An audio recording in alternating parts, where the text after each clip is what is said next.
The storm outside the hospital roared like a restless beast, but inside, the world of 16-year-old Ethan Cole was silent and dark, because that's all it had ever been.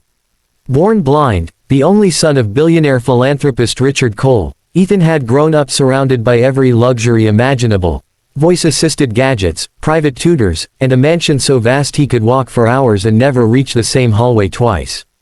Yet, all of it meant nothing to him. He couldn't see the sunlight that warmed the marble floors, or the paintings his father collected from around the world. He could only imagine them, like stories told in another language. But what hurt Ethan most wasn't the darkness, it was the loneliness.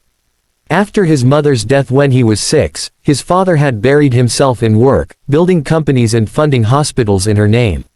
Richard loved Ethan deeply, but he didn't know how to show it. So instead of bedtime stories and shared laughter, there were formal dinners and caretakers who spoke to Ethan like a fragile porcelain doll. Ethan's world was full of sound but empty of connection. Until one afternoon, everything changed. It began at the St. Helena Children's Hospital, where Ethan volunteered every Wednesday, reading stories to sick kids in the oncology ward. Though he couldn't see the pages, he memorized them by heart. His voice, calm and deep for his age, brought the characters to life. The kids loved him, and for once, Ethan felt useful. That's where he met Lila, a frail, soft-spoken girl with an oxygen tube under her nose and a sketchbook always on her lap.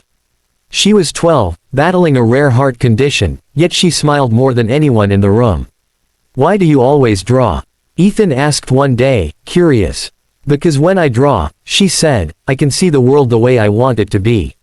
Ethan chuckled. "You're lucky. I've never seen anything, not even once." Lila paused, then said softly, "Maybe you don't need to. Maybe you'll see in a different way someday." Her words lingered like sunlight breaking through clouds. From that day, Lila became Ethan's closest friend. She described everything to him: the colors of the sunset outside her window, the shape of clouds that looked like dragons, the nurse's bright pink scrubs. Through her voice, Ethan began to build a new world in his mind, a world painted with kindness. Weeks passed, and one evening, Ethan overheard two doctors whispering near Lila's room. Their voices were heavy with sorrow. Lila's heart was failing. She didn't have much time left. The next day, Ethan visited her. She was pale, her breathing shallow, but her eyes, soft hazel, like honey under sunlight, still sparkled. "Ethan," she whispered, "I've been working on something for you." He felt her hand tremble as she pressed a small glass vial into his palm. Inside, a faintly glowing liquid shimmered, almost light-captured moonlight. "What is it?" he asked. Lila smiled faintly. "I call it my miracle. It's something I made with the help of a nurse friend. It's not from this hospital, it's from faith, hope, and love. When I'm gone, use one drop in each eye. Promise me." Ethan's heart clenched. "Lila, no. You'll get better. You'll promise me," she whispered again, her voice fragile as paper.